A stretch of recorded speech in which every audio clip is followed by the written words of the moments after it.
Lael Brainard testifying in her own confirmation hearing before the Senate Banking Committee this morning, once again echoing the message we heard earlier from Fed Chair Jay Powell, talking about reeling in inflation and prioritizing that as we see those levels at a near 40-year high. And for more on that, I want to bring on Yahoo Finance's Fed reporter here, Brian Cheung, to kick things off. Brian.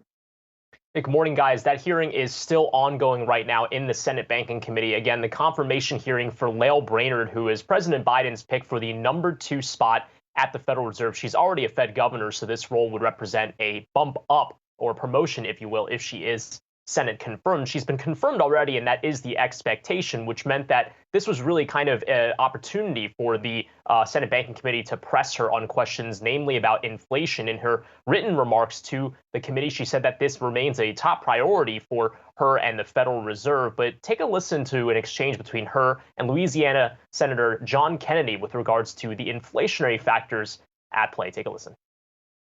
Nobody got the pandemic right. The pandemic is unprecedented. But I'm asking you about inflation. Yeah. So I think as forecasters, private forecasters, certainly the forecasters, the SEP, the whole committee, we thought that perhaps we would see a more rapid resolution of the pandemic and the supply-demand mismatches, so in particular in cars. Excuse me for interrupting, but I don't have much time. Do you think are you saying that inflation was caused by the pandemic?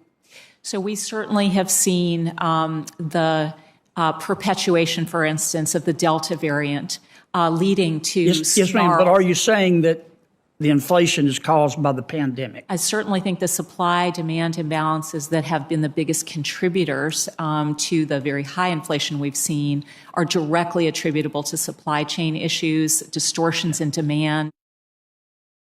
You can certainly see right there the bit of disconnect between the senator and the Fed governor with regards to the factors at play here behind inflation, because there's the supply chain issues, which may have been induced by the virus because of an inability for people to be staffing up the ports around the world. But then on the other hand, some of this inflation could be driven by the stimulus that has led a lot of people to spend more than they were pre-pandemic. And this is the real challenge for the Fed as they try to consider tightening their policies, because those Fed tools like raising interest rates can only address the demand side of things and not the supply side of things. For what it's worth, the Fed governor told the committee, "We do have a powerful tool," and quote, "we are going to use it to bring inflation down over time." If that sounds familiar, that's very similar to what the Fed chairman Jerome Powell said in his reconfirmation testimony earlier this week. So very interesting to see the kind of symmetry in both of their hearings. But of course, that hearing's still ongoing. We'll have the full updates right here on Yahoo Finance.